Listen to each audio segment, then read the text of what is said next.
missed one day last year. First time in my career. I missed one day and I felt really bad. I could not get in there.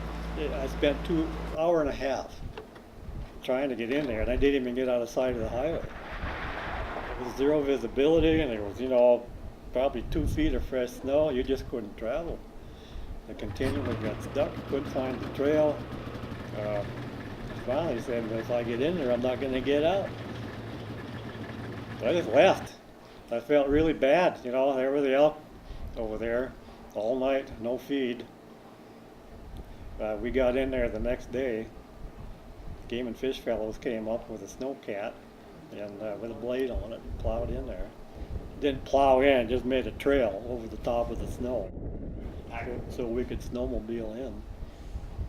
And we got in there, and why the elk didn't seem to be overly concerned at all. They were, yeah, yeah. I was more concerned than they were. Yeah, yeah.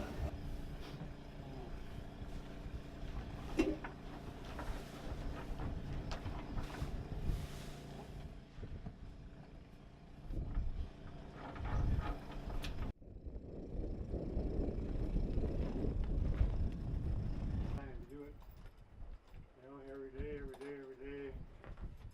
What you only get accustomed to it.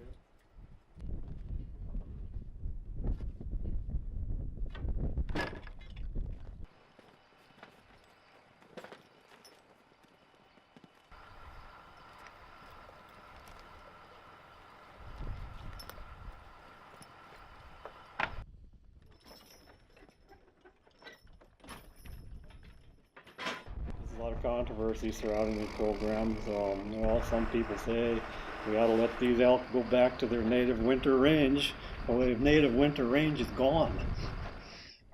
Have been divided into home sites and whatever's not developed by this point is all grazed off by cattle all summer long.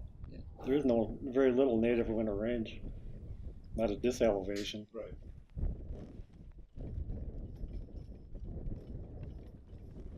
There's a lot of concern about them getting on private ranch lands, eating private feed, and there's a lot of concern about disease anymore, elk spreading disease to livestock and so forth.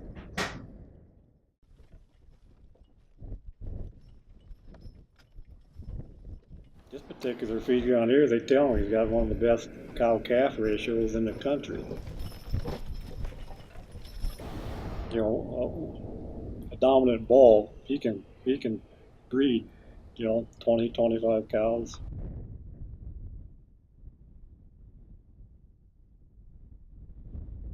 There was one year, super big monster trophy bull over here.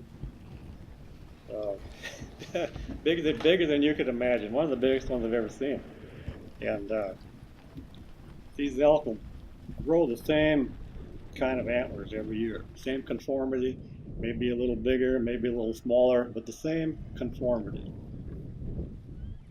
And that bull elk was killed the following year over in Bondurant. No question about it. In my mind, it was the same bull. And how far is Bondurant? Well, it's on the way to Jackson. You go through Bondurant when you drive to Jackson. 40 miles, right? Probably, yeah.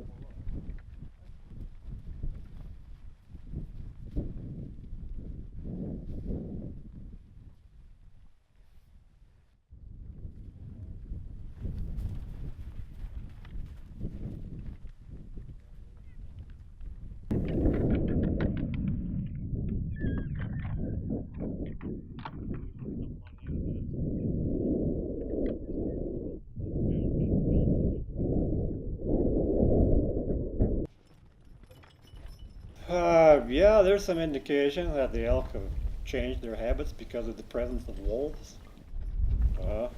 And I guess I've noticed it myself. Like when you're hunting, years ago, you'd encounter small groups of elk, a dozen or 15 or 20.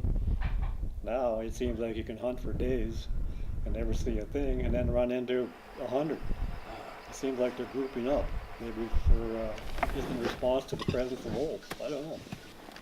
The wolves are probably the biggest have the biggest impact. They've killed elk over here on this feed ground. Last winter there were 2 incidents, 3 incidents. I've seen tracks around this year. They're around. They usually attack them right here in the flank until their guts spill out. They got them. Usually travel, in what I've seen, anywhere from 2 to 5 or 6. But the most kills I've ever seen over here on this elk feed ground was one lone wolf. The first wolf that ever showed up around here. He lived right there. You'd see him almost every day. And big black wolf. And he killed an elk anytime he felt like he wanted one. All by himself. On this feed ground, sometimes, not this year, but sometimes, there's so much snow they can't leave. And one of the methods of attack I've noticed over there, they'd choose an elk, and usually it would be one maybe had some deformity, or maybe even nothing but a sore foot, or caused it to limp. That's the one that would draw their attention. And they would single that one out and chase it off into the deep snow and get it down.